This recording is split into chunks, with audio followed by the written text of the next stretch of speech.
Roger Stone, New York Times bestselling author, longtime Republican pollster, and political consultant, rather, former advisor to Mr. Trump himself. Roger, welcome back to the show, man. How you doing? Delighted to be here.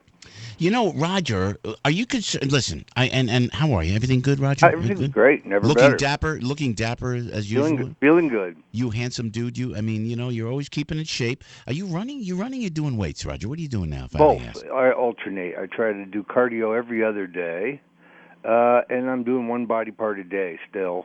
One day off a week. Not bad. No, whatever you're doing, you're looking good, brother. Let me tell you something, man. Roger, you concerned with the poll numbers in the Well, presidential race? plus, to be honest with you, the campaign schedule is putting a crimp in my physique, but that's the way it is. Yeah, I can't imagine because you try. Like we talked to Charlie Gasparino earlier. You grab it while you can. You grab the workout while you can. It's true. But the polls and correct me if I'm wrong, Roger Stone, because you'll know best. Is I'm looking at this Washington Post ABC note. As soon as I see the words Washington Post, I know that's going to be against Donald Trump. And I think that Wall Street Journal NBC News poll has more credibility. Yes. Well, I mean, look, polling is a complicated science. Everybody immediately just focuses on the horse race. Very seldom do they look at the technology, or I Yeah. should say, the methodology in terms of sample size and so on. Whether you have the correct or incorrect number of women, the correct or incorrect number of men, the correct or incorrect number of African Americans, whatever the Right. sample may be. I mean, a number of these polls I've examined have recently purposely, I think, underpolled Republicans by a couple points. And therefore, my guess is that while Donald Trump may be a couple points behind today, maybe as much as 5, could be as wide as 7, Hmm. this race is going to seesaw like that. There'll be a time when she's behind, and it will happen in the not too distant future. This is going to be very close and hard fought right to the end, and I think it's going to seesaw, but Trump will never be out of range. He'll Yeah. always be within range. Well, now we're hearing Mitch McConnell and others saying that Mr. Trump needs to raise a lot of money in a hurry. What is the story with the money? Because he could raise $11 million, it's not enough. And then people forget Donald gets free press. He's a master at that, of garnering millions, if not billions of dollars of press for free.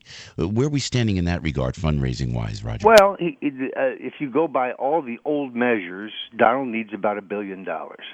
But I'm not sure the old measures are correct. That's right. We were told if he didn't flood the airways with paid television ads defending himself earlier this year, that he would never have been the nominee. And of course, he didn't do that. So I think that he's never going to have the kind of cash that the well-oiled Clinton machine has. Let's face it; those people would steal a hot stove. But but Donald will always be able to scrape up enough money to be competitive. And also, Joe, I think we both realize he could make this whole question go away by stroking a check at any time. Yeah, yeah. And he's already in for 40. So those who say, "Oh, he's already in for 40 million." Wow. Personally, Yeah, into his own yeah, campaign. yeah, But because of that, he doesn't have to kiss the derriere of every lobbyist yeah, or every yeah, Mahafa or every super PAC or every billionaire or every special interest. yeah, yeah. I think it's the guts of his candidacy. People like him because he's his own man. And Corey stepped away. Corey Lewandowski let go. Does that mean anything, Roger? No, Joe, he wasn't stepped away. He was fired. He was I was being I was ignominiously being nice. I was trying to be he nice. was ignominiously fired. Which I love about you, Roger. Straight up, tell me. Well, I think people forget. This Yeah, is the yeah. architect of the Trump defeats in Wisconsin, Colorado, North Dakota. They swiped our delegates right from under us in Louisiana. They were fixing to do so in Arizona. So he was on a bit of a down spiral, shall we say. Now your former partner, Paul Manafort, now in charge of the Trump campaign. Knowing Paul as you do, Roger, give us a preview, if you would, about what tricks, because he mentioned there's some new things coming up in the Trump campaign. Well, Manafort, who of course his family name is Manaforte. Yeah, I love it. I love it. He is a member of the master race. He is a fellow Italian. Look, he's a very skilled guy, and like Oh, Trump, man. he is a showman. I really think this convention will be unlike any other convention you've ever seen.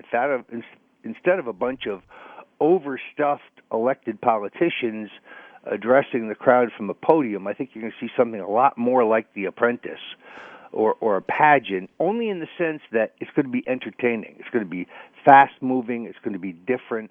I think you're going to see a lot of the Trump family. I think it's very much going to be a family affair, the children, the grandchildren.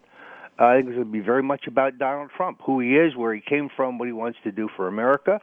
And then I wouldn't be surprised, but I think there are going to be very long parts of the programming that lay out for people how Hillary Clinton has abused women who've gotten her husband's way, the disaster of Benghazi, her tenure at state, and the epic greed of the Clinton Foundation. Roger Stone, New York Times bestselling author with Piscopo in the Morning. Before we let you go, Mr. Stone, always appreciate your expertise.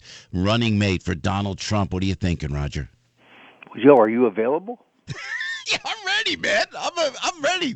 Why not? Anything can happen. Anything can happen. This is a card that Donald is playing very close to his vest. If there is, in fact, a 5-person short list, only he knows who those 5 are. I think it's still an evolving list.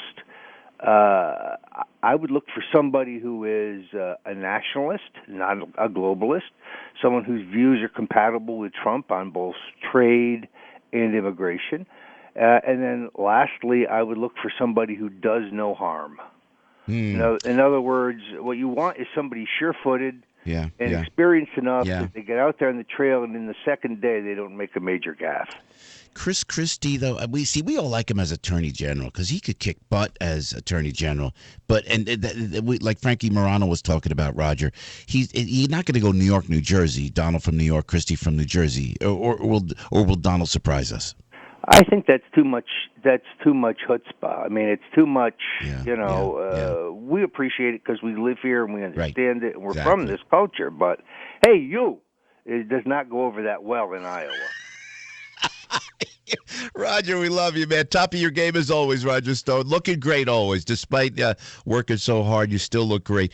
Roger, come back again, and thank you. And, you're always welcome on the program, sir. All right, Joe, knock 'em dead. Thanks. All right. Thank you, brother. Roger Stone right there, New York Times bestselling author, longtime Republican political consultant, former advisor to Donald Trump. You hear everything from Roger you're not going to hear anywhere else. Trust me.